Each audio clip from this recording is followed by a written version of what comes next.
Good evening or good afternoon, good morning, whenever you see this program. And we hope that you watch this program. And you have been giving me some attention on Facebook. And I'm very happy for all my Facebook viewers. They're giving me a lot of good support, and I appreciate that. This is Dave Emmons, and this is the Strange Reality Show. And this is a show that's been, I guess, going for the last couple of years. I've been doing this 5 years, but changed the name here a couple of years ago. But just wanted to refresh and restart whatever. But there's a lot of stuff going on today, and I always mention that in an upfront monologue. And I was just talking to Craig, my guest, and we were talking about the drones. And I do a lot of digging in on the drones, and I got a lot of information on them. I've been getting it from different viewpoints, different. You can't believe all the internet videos that you see, but you can take a look at some of the ones that look reputable, and if they match others, then that's great. Actually, I got a match from a guy who from Colorado who had holes across his arm, and about 9 holes that were kind of like drilled into him. I had the same holes in my left leg about a year and a half ago. I have about 11 holes drilled in my leg. They're little holes, like I guess punch holes, whatever. But he had the same thing, so they must be the same species. Maybe I can talk to Craig about that if the same species use the same, I guess experimental procedures that they always do, or they stick to a certain program. My guest tonight, Craig Campobasso. I've had him on before. Great show, and he's written many books. He's been a director, producer of documentaries, and he's got Byron, an autobiography of an ET saga. He discusses knowledge of the Atlanteans, Nordics, evil reptilians, and good reptilians. He goes in depth about the Travis Walton and Calvin Parker stories in his books and other abduction that he's investigated firsthand. Craig is also boots on the ground type of guy, not just the setback writer, talking head, but he gets out there and he wears his boots out, leather sole boots, whatever. But he's he studied this thing about alien implants and ETs and how they abduct and study humans. He tells us the whole story about Valiant Thor. I don't know if we'll have time to get into all that, but we have a couple of things we're going to talk about. And he investigates UFOs, ETs in exciting and thought provoking ways. Craig Campobasso is a multiple award-winning filmmaker and Emmy-nominated casting director. And each time I just told Craig, I said, each time I look at his resume, I said, I think, okay, he's written a few books and stuff, and my memory's not good, getting old. But then I look at his resume and say, oh my God, this guy's he's done everything. He's sharp. I mean, really, uh, you need to listen to this show and tell other people to listen to the show. Craig worked behind the scenes on making Dune by David Lynch and began his casting career on Steven Spielberg's Amazing Stories. This past month, he showcased his documentary, The Extraterrestrial Species Almanac, at the Contact in the Desert convention. Craig has been on Coast to Coast. He's been all over TV with George Norrie, Ancient Aliens TV, and Gaia.com. Craig has also been an author, director, producer, and documentarist for most of his life. And what we're going to talk about tonight is E.T. Almanac. I think a lot of people like that, but he's going to also talk about his documentary that he's got out. And I will put the links in the narrative of the show when I post it out there to you. So, Craig Campobasso, welcome back, buddy. It's always a pleasure. Hey, it's so good to see you. How's everything? I it's good as far as we got all this trouble going on. We got terrorism. We got the lawlessness on the streets, and you're just concerned about the next day. You're not just concerned about food. You're concerned about security. What's going to happen? And Yes. the thing in New Orleans, and then the Trump hotel. In a Tesla vehicle that blew up, and he had it packed with explosives. But this is crazy, and I think with the ETs and the drones, and I'm a heavy believer, and I made some comments on the show a while ago, a live show, that I think it's not drones. I actually think there's plasmoids that they've seen pop up, and I know Craig knows about plasmoids, And they have a film, they have several videos people take, and they sound like they're original, Craig, because they seem like they're scared and they're excited at the same time filming this thing. And it's not like Right. they're faking it or anything. And these plasmoids actually turned into a helicopter. So they can actually shapeshift, these plasmoids can. And that there's also orbs that they're chasing around. They have films of helicopters, our helicopters chasing orbs around, and jets actually chasing orbs around. And so they ask, well, what's all up there? There's so much up there going on now. There's plasmoids, there's orbs, there's drones. Yes, we have our own drones up there. Sure, we do. Yeah, we got our own drones up there checking on these other orbs and other drones that are up there. But I think the drones, the other fourth of this whole thing is, I think the ETs have actually shapeshifted and made their drones into make looking like our drones. A lot of them. That's why they say, well, they're all ours. And the government don't know what to say about them. They say, well, they're hunting for nuclear fusion material on the ground. And I know all over the world. These drones are all over the world. They're in China, they're in India, they're in Japan, they're in Russia. And Putin made a comment the other day. He said, "Yeah, I think he's trying to be funny, Craig." He said, "Well, I think these ETs are coming here." He said they like human flesh, and he said they Ugh. like to eat humans. He said, and he said the days of these vampires are going to be over soon. So I don't know what he meant by that. He knows a few things. He's a real big culprit. Well, if he was, he then would be talking about reptilians. So, Yeah, right, right. because the humans don't eat humans. No. Um, Well, uh, I've heard that there's bloodthirsty groups and elites. I don't want to say. I get in more trouble. I want to go on a well, synopsis. I'm talking about advanced extraterrestrials. Yeah, You right, know, yeah. right. Yeah, I think they actually nurture us. I don't think they're going to attack us. They're here. I think what they're doing No. is letting us know they're here, and the government's not disclosing to us. And these ETs know it because they walk amongst us. They work in Washington D.C. A lot of them. And I had a human ET that I met in 2010, and I got pictures of. And so I know they're real. They're shape shifting into humans, and you probably know that too. I mean, from all your research. Uh, but why don't you talk us through your? We'll go to your extraterrestrial species almanac first. Tell us a little bit about that and how you come up with that, Craig. Well, my original literary agent loved UFOs. He knew that I had written the autobiography of an extraterrestrial saga, which is this book series, Right. right? It's the 4 books in this book series.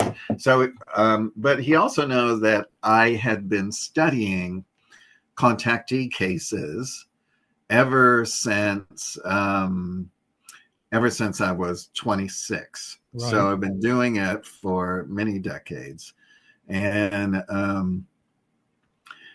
he called me up and he said, "Look, I've just brokered a deal between Red Will Weiser Books and MUFON to create an imprint." And he said, "I would like you to write a book. I have the title of the book, and I think I can sell this book to them."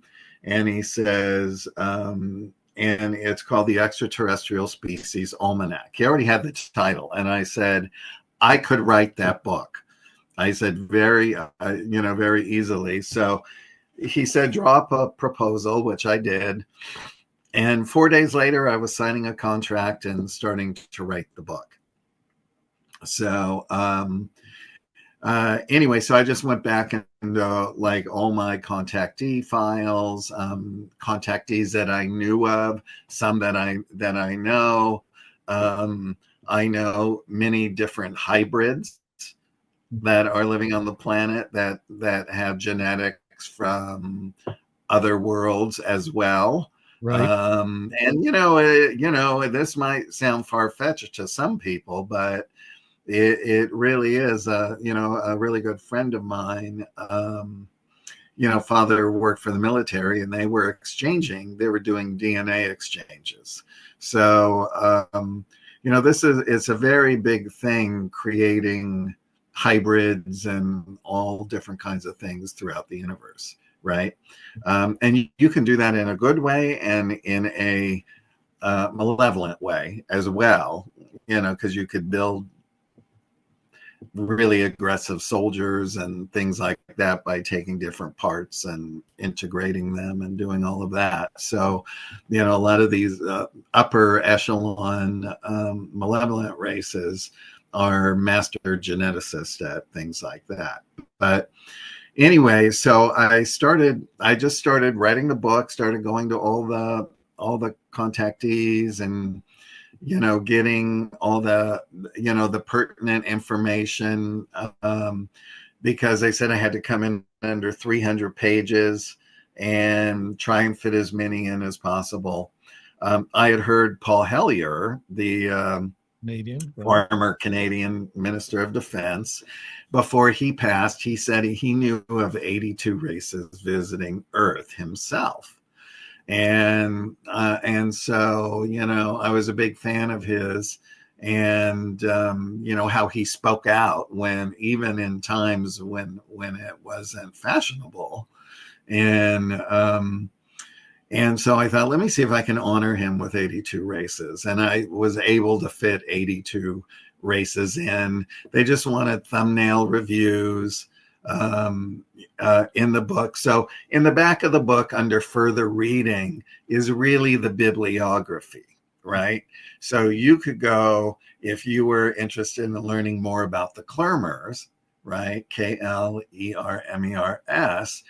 you could go and see. Now, all of these books that were done at the time are out of print, but I tell you where you can go and get them in a PDF online, right? So if you're really fascinated with this, I have a friend who has a UFO library, which is up in Ashland, Oregon, but he's built on his property at home a giant warehouse.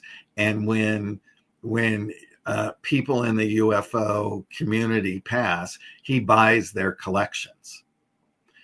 It is a warehouse of like all of these unbelievable, books that were done on these people. So, but what you do is, you get to learn about like who they are, why are they visiting here, right? Some they're all here for different reasons, and most of them are all benevolent races, and all of their reasons are benevolent, Right. Now, right?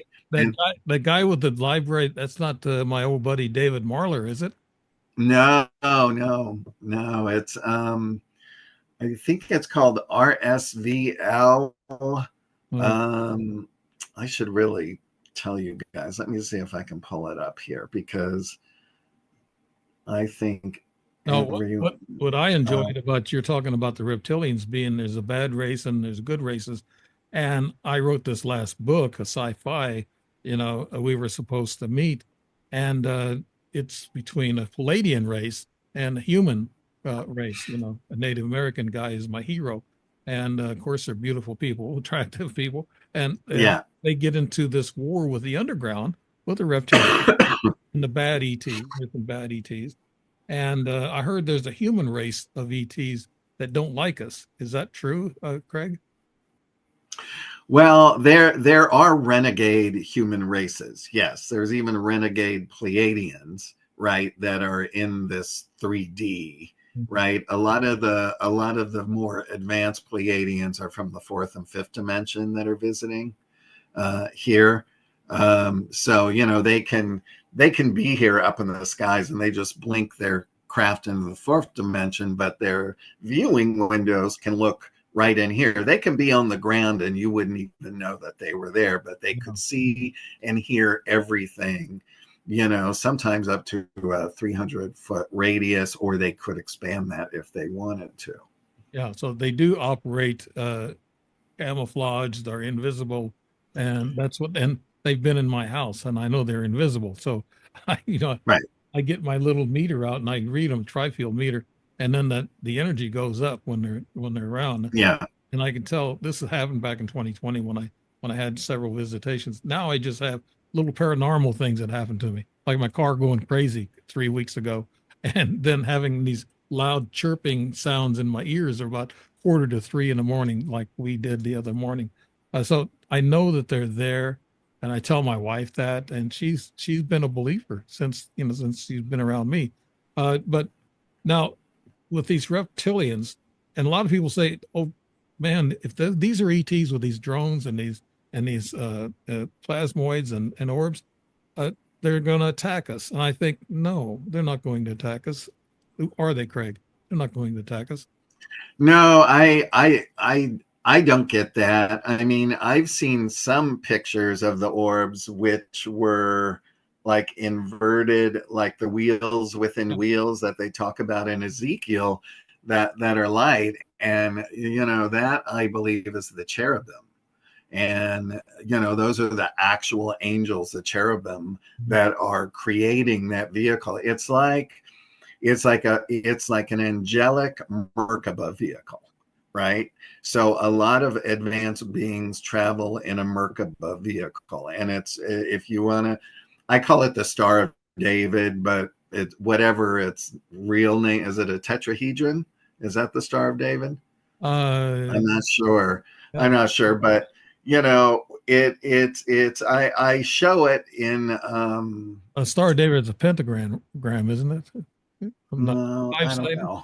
Anyway, well, let's move on from Okay, that. enough But mathematics. I know, yeah. But a lot of the advanced masters and things like that, they travel in Merkaba, and it's really they're inside of the Star of David. And then when they come and they land, the top pyramid and the bottom of pyramid goes, and then they sort of step out. I tried to show a little bit of that in my short film, Stranger at the Pentagon, the Valiant Thor story, when they're going to a mothership. So it gives people a little bit of idea what it looks like. um, and but I think that's fascinating that some people have caught those and thought that those were drones and various things. So everybody has a phone now, everyone can record. Right.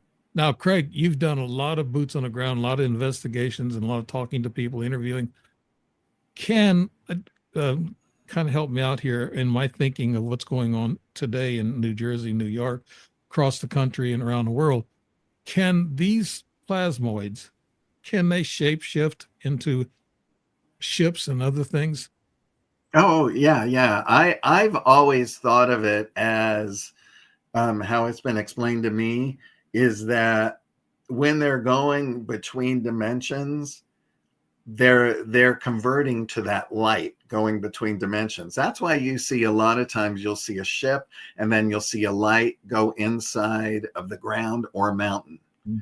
And then when they get to where they're going to be, then they bleep out into the third dimension and then they're solid, right? Right. So, uh, but so many races have so many different types of technologies, and different ships do different things. Some are time traveling ships, some are, plasma ships, some are thought ships where you can go from this part of the universe to the other part of the universe in a thought. It's mirroring the resonation fields of the craft to the resonation field of where you want to go. But there is you have to be a higher of higher consciousness for those types of things, because you actually have to get this sort of hierarchical permission to do that, Right. right? And but those are interesting. But those thought ships also, for the very advanced beings, can go into other universes and other super universes. Mm. So how can humans, I know there's a lot of people who say if you raise your consciousness and you raise your frequencies, I know I had my frequencies raised one time and I stuck my hand through my metal door because I was being abducted and I didn't think I could do it, but it got really hot because the frequencies make you feel hot. And when you go through, Yeah, well, they got to raise your frequencies because cells are not as close as we think they are. They're wide apart. Electrons, nucleus, they're all spread out. And when you hit them with a higher frequency, they spread out more where you can just walk through things. That's how the ET. right. Now, we talk about the reptilians, and that's in my book that they're bad. The bad reptilians are underground. And what are the protective ETs? I know there's two or three that protect us, and they usually have like space wars out there in their atmosphere. And Well, the primarily the Nordic races are Pleiadians, Vegans, um, Syrians. Also, even though Syrians tend to be more brown in color, Mhm. but not always. Just like you have to think about it, is up there. There's every color of skin, the rainbow, mixtures of the rainbow. There are multicolored skins. There are rainbow colored skins. There are zebra colored skins, right? Dr. Frank once told me, who was friends with Valiant Thor when he was on his starship once, he said, "Oh my God, I saw this race and they had zebra skin."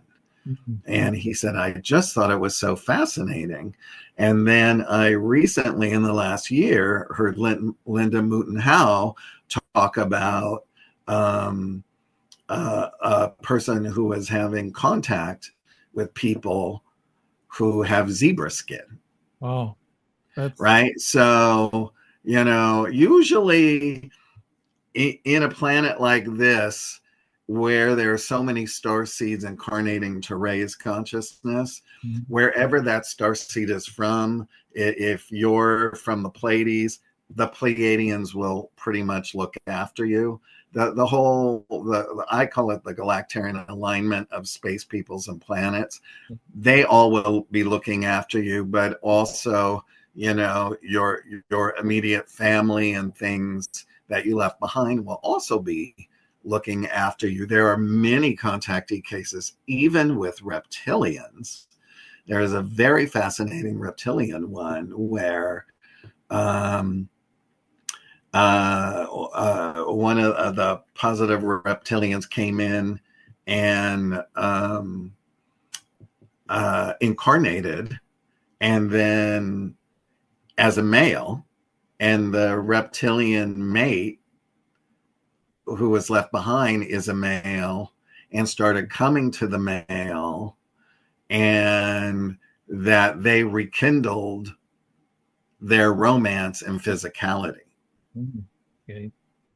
Yeah. Right. Interestingly enough. Now, I don't want to get into the semantics of that because I don't know what that is, Yeah. but there are these stories that are out there like that, right? And I know people who, I mean, I knew a woman, she had part reptilian DNA, but she was not aggressive. She wasn't any of those things, but she had three kinds of ET DNA. This is the one whose father worked for the military. Yeah. And, so, but she was very, very benevolent, and she was totally into extraterrestrials and bringing that message to Earth. Right. I ran into a very pretty young lady, about 25, and I ran into her once and then I ran into her again 2 weeks later. We decided a contract, played a nightclub. My brothers and I played music. But Mm-hmm. this gal didn't even turn her head to me. She turned her eyeball and she had a green slit in her eye. And Yeah. she give off an energy that I picked up on early on, 2 weeks prior. And she was kind of motioning me to dance with her. And I said, I'm an old guy, what my brothers are younger and better looking. I said, why not? But I guess she picked me out because I'm loaded with implants. I think I'm not sure. Yeah. I know I got, Probably. yeah, I know I got Probably. my hand. Yeah. But getting to this point, I think what's going on today, and I think a lot of people are concerned about today, what's going on. These ETs that are up there, and I know they're up there. I mean, people are going to have to hold me to this. I think there's a few that are our drones, and there's our military planes. We know what those are, but there's other things that we can't explain that's up there, and the government can't. They won't tell us what's up there. They just avoid Mm-mm. telling us the real truth. Trump actually come out and said, "Well, Biden knows," and he says, "So does our government. So does the military. They know. They know where they come from. They know where they're going." And but Trump can't say he's not sworn in yet, so he cannot make a statement. Right, right. So But, because he's so vocal, he may be the one to just do it. he said he might do it. He said he might be the one to Yeah. disclose. Mhm. I think I that think I think the world's ready, don't you? yeah, I think we got about 50% of the people. I think they're preparing us. Uh, they're Yeah, they're desensitizing us right now with all these flights over us and in populated areas. They're trying to reach as many right. people as they can because they're hitting these populated towns. And I think they're trying to show us that we're here, but we're just going to say hi or wave at you from a distance until Yeah, until things get a little bit better, until people start accepting ETs out there. Now, when we get into I want to get into your documentary. I know I don't want to rush yeah, into it. I'm really curious about your documentary. And you have an ultimate guide to grays, reptilians, hybrids, and Nordics published in MUFON books. But you have this to kick this meticulously crafted documentary, seamless, integrates authentic photographs of extraterrestrial entities and state-of-the-art computer-generated imagery and exemplary artistic renditions portraying beings that defy terrestrial forms or norms. It stands unparalleled in its uniqueness and sophistication, setting a new standard within the current market landscape. Uh, can we talk about that documentary now, Craig? absolutely. So here it is. There's the DVD, and it can be rented as well. And Dave's going to post that, I will. so everyone can, if you want the DVD, you can order it. And on the same page as the DVD are all my other books. So if you want to get them, and I can sign them to everybody as well.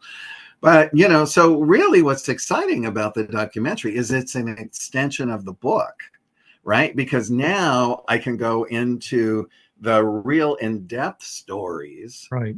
of what each of these races really and truly are, and in some cases directly from the actual contactees, right? There's a contactee deep in a little Italian village, right?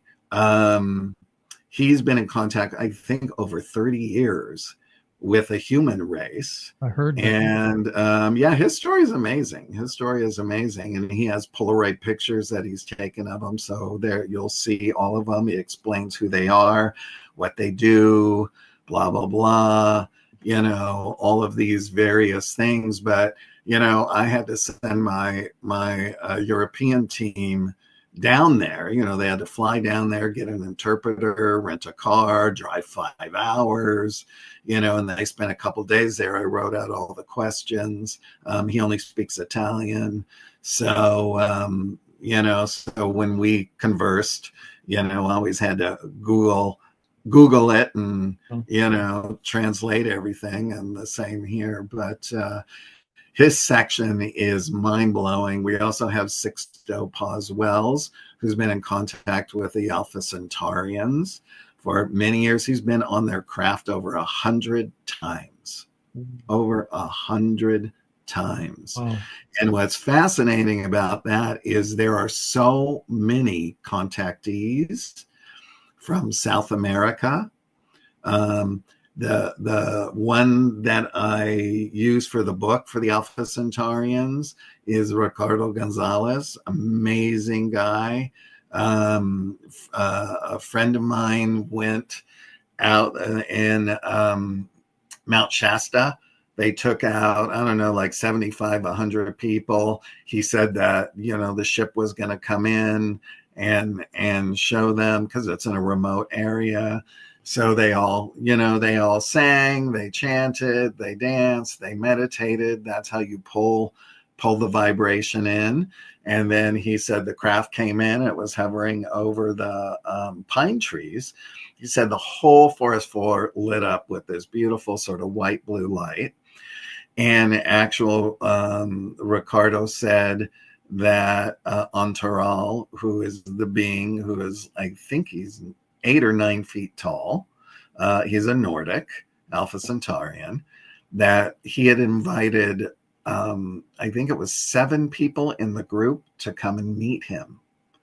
And so my friend was not invited, but those people got to go into the forest. And my friend said, Ricardo sent everyone back to the base. My friend said, I stayed there and I watched. I was like 100 feet away. And he said, as each person came out, it reminded him of what Moses would have looked like when he came out of talking to the burning bush, Whoa. right? That they were, just mesmerized. So really what these things are is they're called Zendras. And a Zendra is a portal. But what they do is if they're on their ship or their home planet or wherever they are, they open up a Zendra.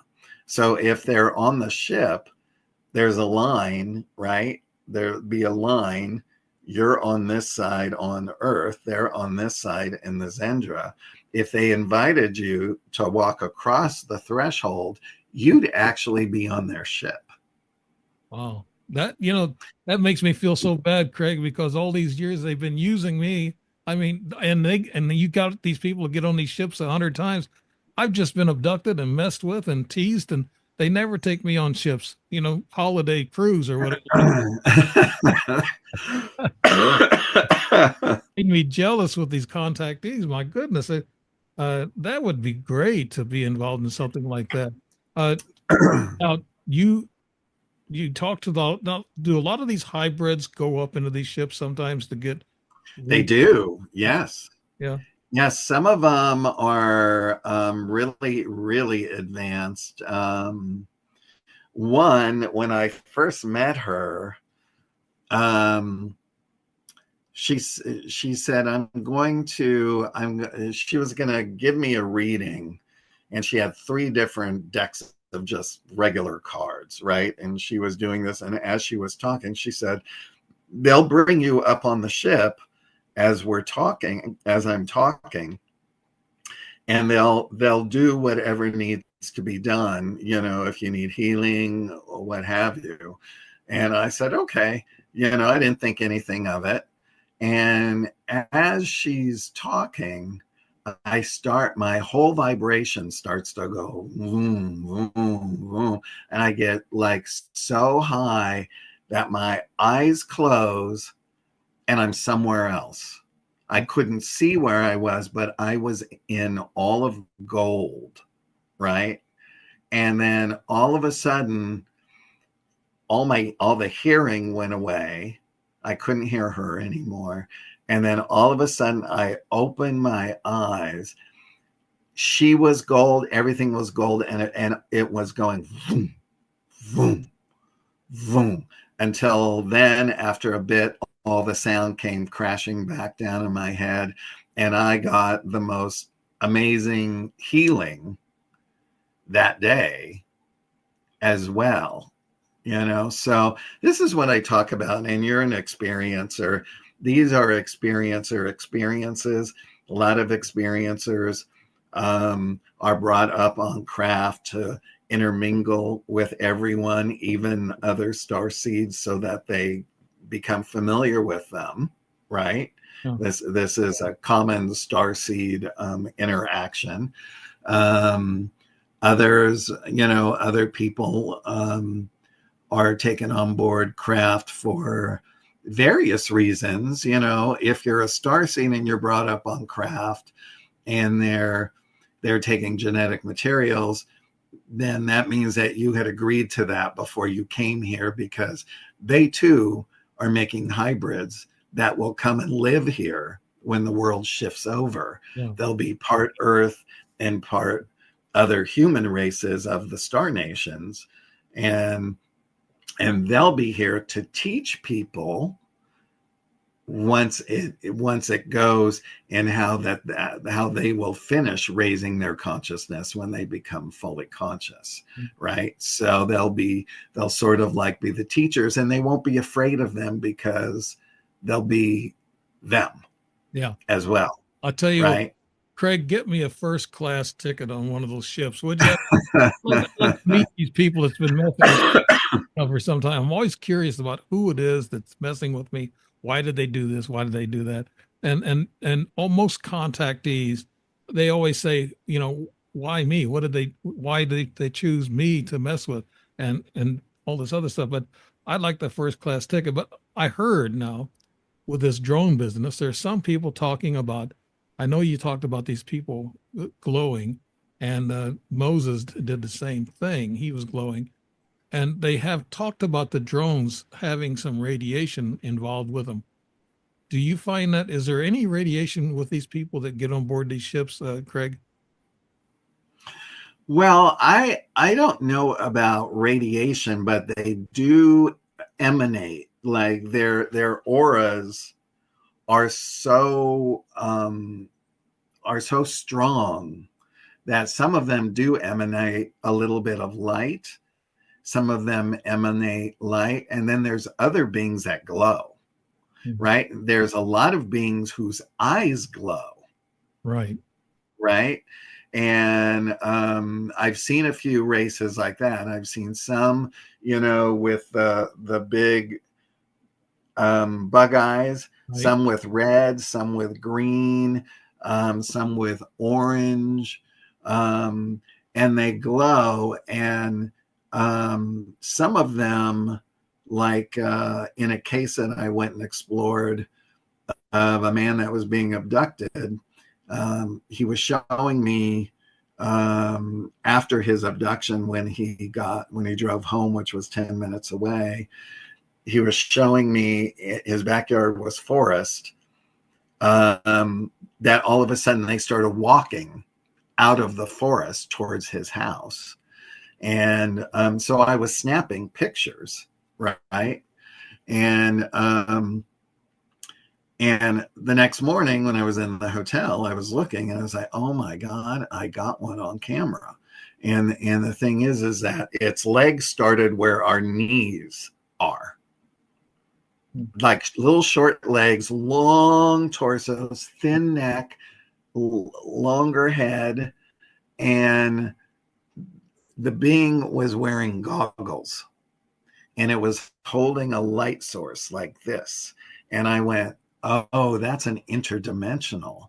He's like, we have night vision binoculars, they have interdimensional goggles, Um, right? yeah. And I mean, it was fascinating. And the guy who this was happening to, the government was a part of his case.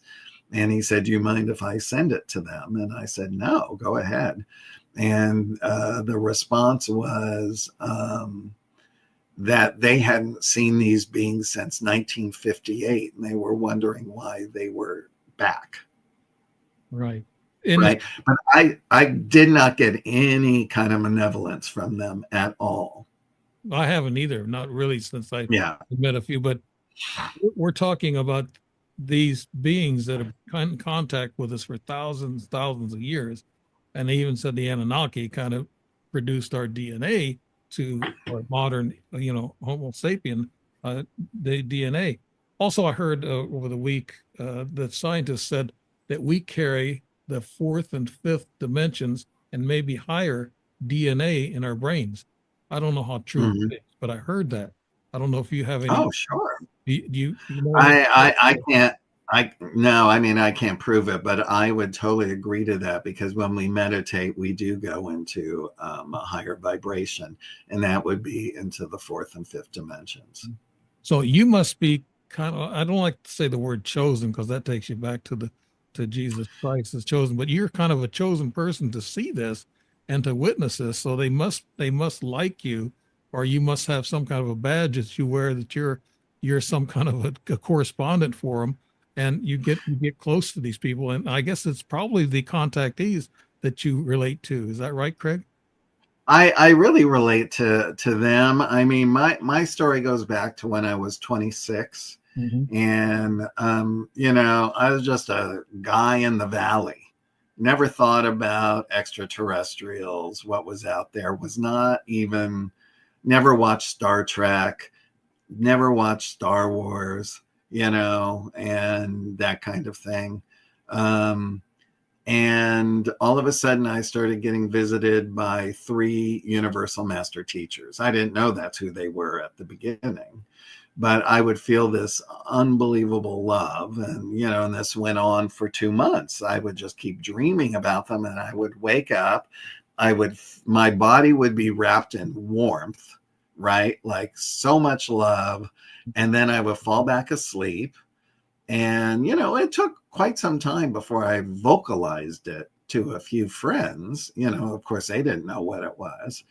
And then and then the third and fourth month, I would wake up in the dream and realize my astral body was right there with them. And that's when I started to take notice that this is something different. And, you know, and then the fifth and sixth month is I would see them in a dream, I would travel to them in the dream, and then I'd wake up in my bed and they'd be standing at the foot of my bed in their astral forms in full living color. Mm. Right. And then after that, then different things started where they fed my aura with golden light, and that started waking up all the cells in my body. It started waking up my cosmic heritage, is how I say it. And that's when I became, you know, so fascinated with races and star nations and things. And then they ignited my light body so I could travel off of Earth. And I started traveling, astral traveling to other worlds and seeing all these beings. And I would be hearing beings talk. And I mean, at one point, I was talking before all of these different beings, telling my experiences on Earth as well. Right. So the experiences kept going for a 2 year period. And then after a 2 year period, I went to Mount Shasta. I had written a book about my experiences. I went to Mount Shasta to celebrate. I stayed in a friend of a friend's. They had a big apartment over their garage, huge with high ceilings and all of that.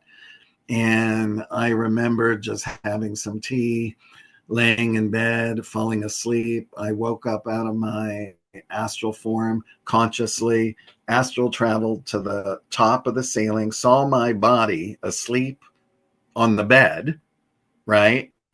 And then all of a sudden, a 12-inch glowing white snake was crawling across the bed and it bit me right here. And my body twitched. And then my astral body was separated into masculine and feminine. And then I heard the I am voice say, I am who you are. We are who you are to be what we are in thee. And then my body fused back. And then I went back into my body. And it was such an amazing experience. You know, I decided in the morning I was going to drive up Mount Shasta and go to Panther Meadows, which is a beautiful place, and meditate on the experience.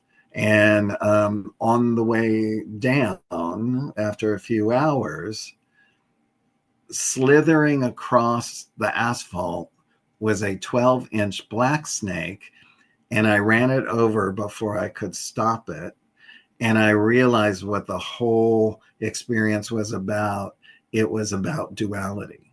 Oh, okay. Wow. So it was the spiritual and the physical and the duality. And this is what all of these teachers taught me. So all of the, you know, so when I came home, the main master teacher said, what if I told you you wrote that book for yourself? And I said, then I learned a lot about myself. And he said, well, now it's time to sit down and write the books you were meant to write when you came.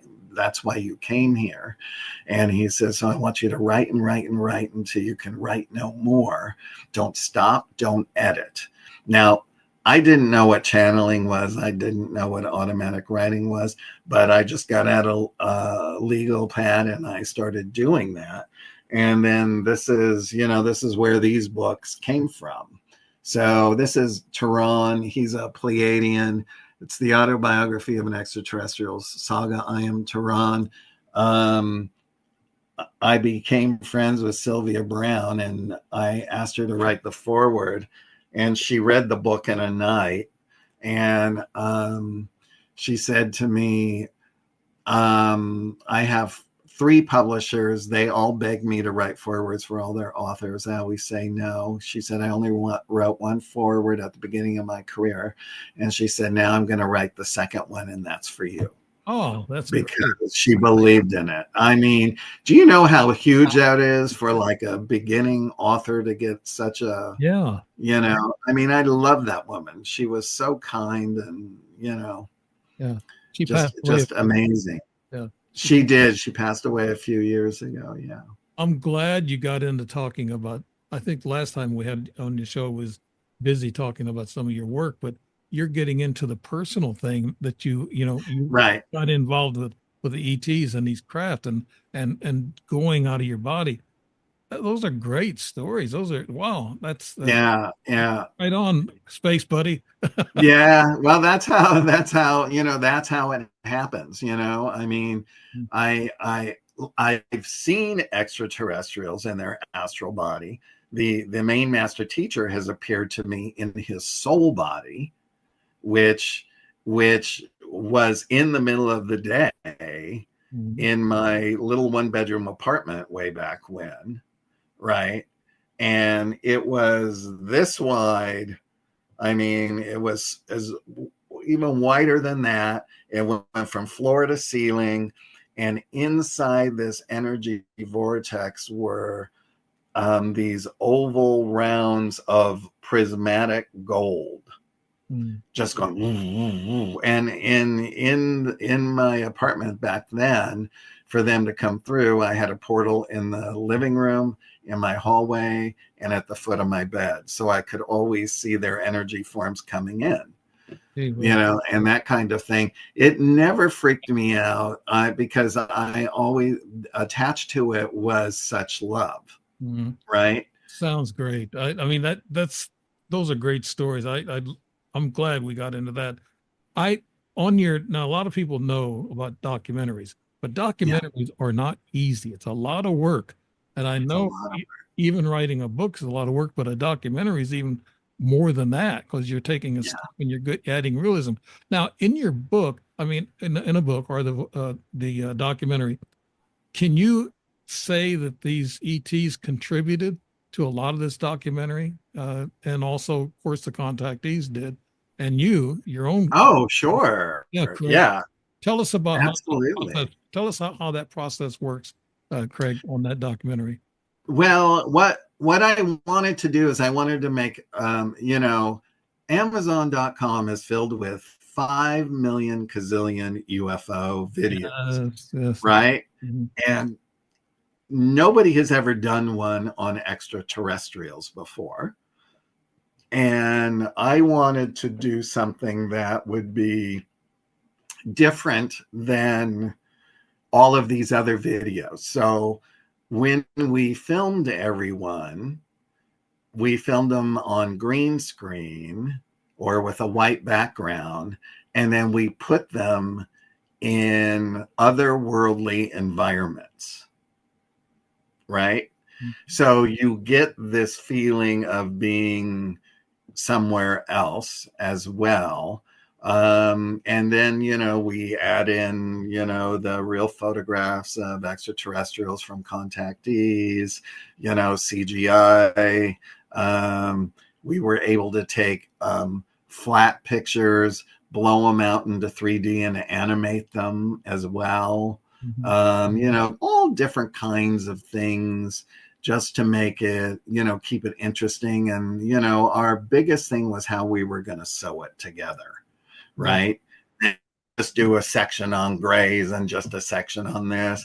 Is we just sewed it together and let it all flow, right? So,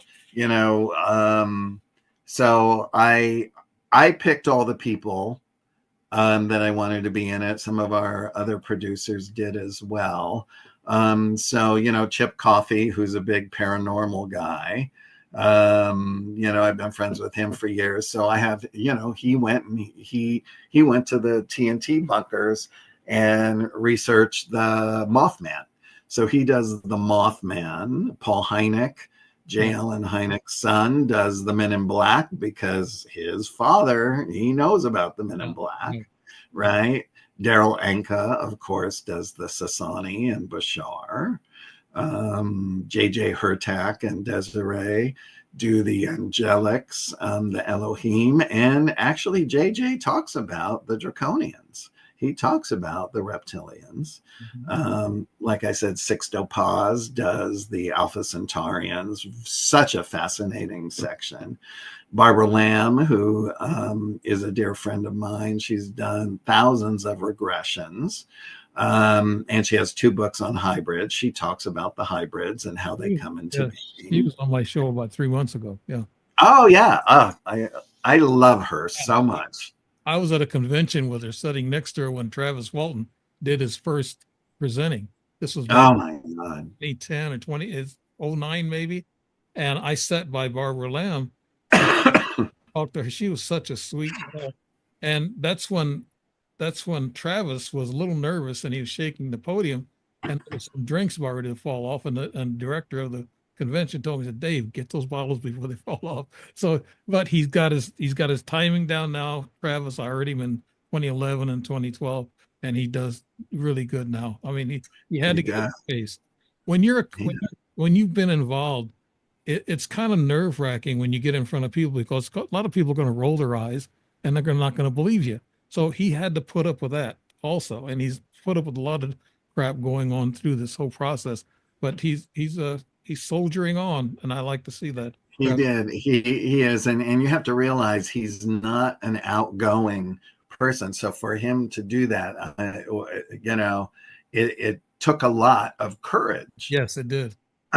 For him to do that and to finally, be able to get down and talk about it.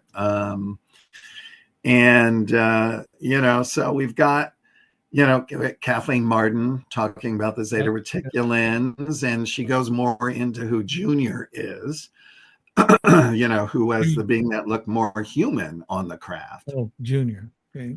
Junior, right? Who Betty had a lot of her conversations with.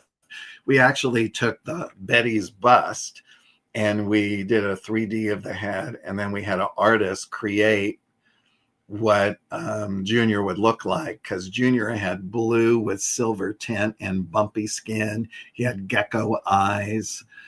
He was very different than the Zeta Reticulans. Alejandro Rojas, he does the Allagash, which were the ant beings, which there's so many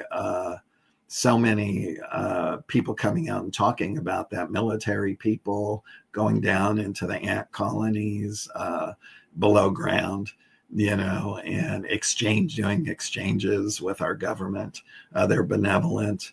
Kim Edward Black does, he does the Titan Syrians. And Kathy Porter does the Gray. She has a book series out called The Gray Guardians. Walter Noasad, he does a part in the reptilian section, and he was quite good friends. Oh man, how can I blank on his name? It'll come to me. With somebody who was there during the NASA moonwalk, back in the TRW thing. Bill Tompkins. Okay. Bill Tompkins. Yeah. And talks about that. That's fascinating, and that they were working with Nordics and that kind of thing. So, and Chris Bledsoe, who has a very popular book out now, UFO of God, and he talks about the Lady of Light. The Lady of Light comes and visits people throughout history and delivers messages. So, Well, uh, the lady in white, is she in a robe, a white robe with a light, lady of light. Yeah, she's in a robe, a white robe. and she's got I guess something over her face, some kind of a cover. Uh, I've seen her twice in my time. Yeah, yeah. That well, his he had an artist do a rendition, which is in the book and also in the documentary. Yeah, it sounds like So you got one big crew and producers and people involved in this. yeah, It's it's an an hour and a half. hour It's and a an half. hour and a half, Oh, and it goes by so fast. And you're going to hear star languages. You're going to hear all different kinds of things that are gonna blow your socks off. And I've shown it to people who are into it, people who are semi into it, and people who were totally not into it, mhm. just to see their reaction. And every single person said, I would have to have a DVD of this to watch it over and over and over again, because there's so much information in there. Right. Now, do you know you have a preview on YouTube? Is it, can you find a preview? There, yeah, on my YouTube channel, I have both of I have a teaser and a trailer up. And I'll start releasing little clips from the movie shortly.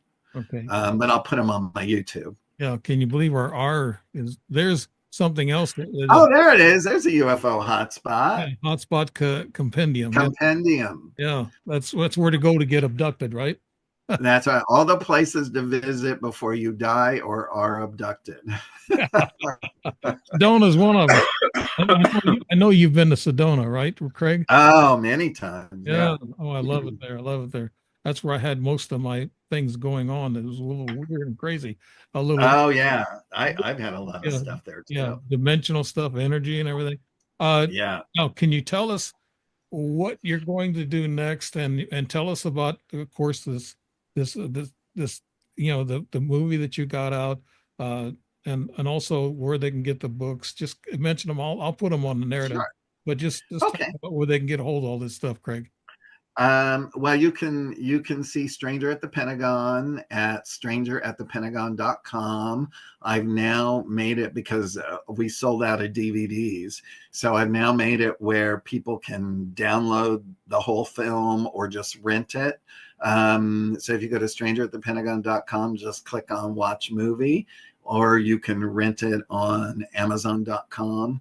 Um, all the books and the DVD, you go to autobiography of unanet.com, autobiography of unanet.com. And on the front page is where the autobiography of an extraterrestrial saga books are. And then in the tab, if you click other books, then you'll find Yeah. this, and other books that I have, and also Universal Seal of Protection cards I have there, which is Michael, Menatron, and Melchizedek, and so that's where everyone can get everything for now. The documentary won't go wide until sometime in March, so that's the only place you can get it now. You're going to post the link if people want to rent it. Right. So it's on Vimeo for rent. So Extraterrestrial Species Almanac, and then we just call it the documentary. Right. So I'm gonna have to check that out. I have to go to YouTube and see the trailer and stuff. I know that you're producing some good stuff here, and I've had you on the show before, and it just mind-boggling the stuff that and boots on the ground. Also, I think this is a timely show with all this drone stuff going on around the yeah, you're talking about how peaceful and loving a lot of these ETs are, and they're protectorates of us. They protect us and everything. So I think that should add a little comfort to people that these ETs aren't here to destroy us. they're here just to make No, this disclose with us.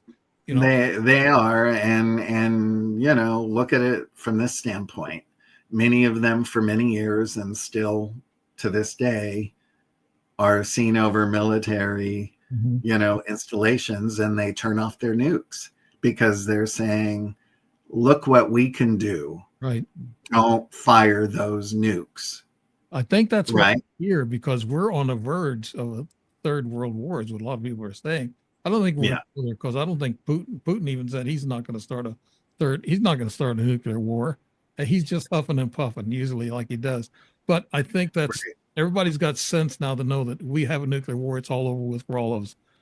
Craig Right. Campobasso, thank you very much for being here and doing this show. You've enlightened me quite a bit about your personal experience. Oh, thank I you. enjoyed that. That's great. And I know Oh, thank you. people are going to like this show because it's going to add a little comfort to them about ETs and Yes. being mean ETs or not. And so uh, uh you know, Craig, I appreciate you coming on. And that, if I will put all the narratives, all your websites and stuff with about, on the narrative on the show when I put it out, and that should be in a day or two. I should Okay. Perfect. Yeah. Just let me know. Send I, me the link. I will. I always do. Always keep my Yeah. informed. Yeah. So, Craig Campobasso, thank you so much for being on the show, and thanks to everybody for listening to Dave Emmons and the Strange Reality Show. Thank you. I enjoyed this one. I really did. And Me too. Me thank you too. so much. You're awesome, Dave. Thank you.